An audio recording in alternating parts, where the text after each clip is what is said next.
perkenalkan nama saya Estika Lolowang, NIM 1850716, Fakultas Matematika dan Ilmu Pengetahuan Alam, Program Studi Pendidikan Biologi. Nah, materi yang akan saya bahas yaitu tentang tata nama tumbuhan. Di dalam tata nama tumbuhan itu ada pengantar tata nama tumbuhan, kode internasional tata nama tumbuhan, dan tipe tata nama. Kita masuk pada yang pertama, pengantar tata nama tumbuhan. Tata nama tumbuhan merupakan bagian dari kegiatan taksonomi yang bertujuan untuk mendeterminasi nama yang benar dari suatu taksonom atau kesatuan taksonomi. Tata nama tumbuhan, ilmu tentang cara pemberian nama suatu tumbuhan, baik yang berupa fosil maupun yang masih ada, dilengkapi dengan deskripsinya. Klasifikasi tumbuhan, ilmu tentang pengelompokan semua macam ragam tumbuhan dengan sistem tertentu. Menurut Kode Internasional Tata Nama Tumbuhan (KITT), pemberian nama ilmiah tumbuhan didasarkan pada bahasa Latin atau yang diperlakukan sebagai bahasa Latin sehingga diharapkan dapat dipergunakan secara universal oleh para ahli botani. Alasan munculnya nama ilmiah.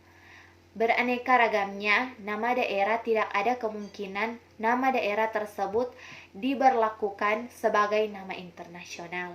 Banyak nama yang sinonim, satu tumbuhan sama memiliki lebih dari satu nama. Banyak nama homonim, lebih dari satu tumbuhan memiliki satu nama sama. Sukunya diterima oleh dunia internasional jika salah satu bangsa-bangsa yang dipakai sehari-hari dipilih sebagai bahasa untuk ilmiah. Sekarang kita masuk pada sejarah tata nama tumbuhan. Sebelum abad ke-16, belum terdapat peraturan dalam memberikan nama kepada tumbuhan. Karena tidak ada peraturan yang mengikat, masing-masing ahli bebas dalam memberikan nama. Nama tumbuhan disusun atas 3 atau lebih kata yang disebut dengan polinomial. Sistem tidak bekerja dengan baik, susah dalam pelaksanaan, sulit dikembangkan. Tidak jelas apakah mengacu pada takson, tingkat jenis, atau marga, atau takson yang lebih tinggi. Charles L.S. Cluse tahun 1526 sampai tahun 1609 dan Gaspar Bauhin tahun 1560 sampai tahun 1624 memulai menggunakan binomial untuk nama tumbuhan belum teratur dan konsisten. Tahun 1753, Linnaeus dalam bukunya Species Plantarum mengenalkan sistem binomial. Contoh binomial: Hibiscus tiliaceus waru, Hibiscus sabdarifa rosella. Linnaeus membaptis rosella berkerabat dengan weru. Sekarang kita masuk pada Kode Internasional Tata Nama Tumbuhan. Penerapan KITT tidak sederhana seperti yang kita kira. Dalam penggunaan nama-nama ilmiah sering terjadi kekeliruan seperti dalam pemakaian nama-nama biasa.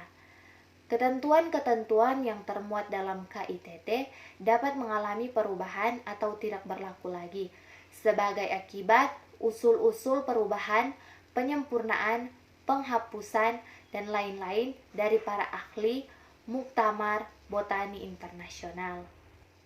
Sekarang kita masuk pada Kode Internasional Tata Nama Tumbuhan. Memuat bagian-bagian penting sebagai berikut. A. Mukamida. B. Bagian 1 asas-asas. C. Bagian 2 peraturan dan saran-saran yang terdiri atas 75 pasal, terbagi dalam 6 bab dengan masing-masing bab terbagi lagi dalam beberapa seksi. D. Bagian 3 ketentuan untuk mengubah kode. E. Lampiran 1 nama-nama hibrida. F. Lampiran 2 nama-nama yang dilestarikan. G. Lampiran 3 nama-nama marga yang dilestarikan dan ditolak. H. Lampiran 4 nama-nama yang bagaimanapun ditolak. Riva tahun 1973 menyatakan bahwa kode tata nama bertujuan untuk menyediakan cara yang mantap dalam pemberian nama bagi kesatuan-kesatuan taksonomi menjauhi atau menolak pemakaian nama-nama yang mungkin menyebabkan kesalahan atau keraguan atau yang menyebabkan timbulnya kesimpangsiruan dalam ilmu pengetahuan. Tata nama ini juga bertujuan menghindarkan terciptanya nama-nama yang tidak perlu. Tip dan peraturan tata nama tumbuhan. Tata nama botani tidak berhubungan dengan tata nama zoologi. Nama yang sama diberikan pada tumbuhan bisa juga diberikan ahli zoologi pada hewan. Kedua, pelaksanaan penamaan di dalam kelompok taksonomi ditentukan dengan menggunakan tipe tata nama. Tipe untuk famili adalah genus, tipe untuk genus adalah jenis, tipe untuk jenis adalah spesimen, atau seterusnya.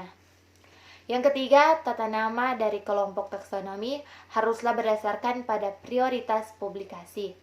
Dan nama yang benar adalah nama yang telah dipublikasi terlebih dahulu dan mengacu pada aturan-aturan tata nama yang telah dipublikasi lebih dulu harus dipakai sebagai dasar pada publikasi berikutnya. Yang keempat, setiap kelompok taksonomi, batasannya, posisinya, dan urutannya bisa membuat satu nama yang benar. Yang kelima, nama ilmiah kelompok taksonomi disajikan dalam bahasa Latin tanpa menghiraukan asalnya. Aturan untuk penamaan genus dan petunjuk jenis sama juga dengan yang lain harus dalam bahasa Latin. Yang keenam, aturan tata nama adalah berlaku surut kecuali hal-hal yang kecil. Yang ketujuh, suatu nama yang sah tidak boleh ditolak karena alasan tidak disukai atau karena kehilangan arti aslinya. Contoh, Hibiscus rosa sinensis aslinya bukan di Cina. Perubahan nama hanyalah boleh dilakukan bila sudah betul-betul diteliti taksonomi. Selanjutnya, komposisi nama ilmiah. Nama ilmiah suatu jenis merupakan penggabungan tiga hal. Yang pertama genus, yang kedua spesies epitet atau petunjuk jenis, yang ketiga autor. Aturan nama genus. Yang pertama nama-nama genera. Kedua, kata benda tunggal dalam bahasa Latin atau dilatinkan dengan inisial huruf besar. Yang ketiga, setelah penulisan pertama pada genus, yang sama boleh disingkat. Yang keempat, tidak boleh terlalu panjang. Yang kelima, tidak boleh menggunakan nama yang sama dengan sejenisnya. Selanjutnya kita masuk pada tahap pengusulan nama tepat tumbuhan. Sekarang kita masuk pada tipe yang digunakan dalam tata nama tumbuhan secara umum.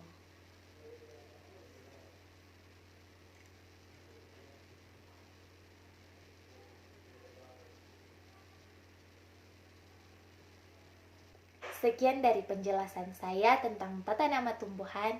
Diucapkan terima kasih.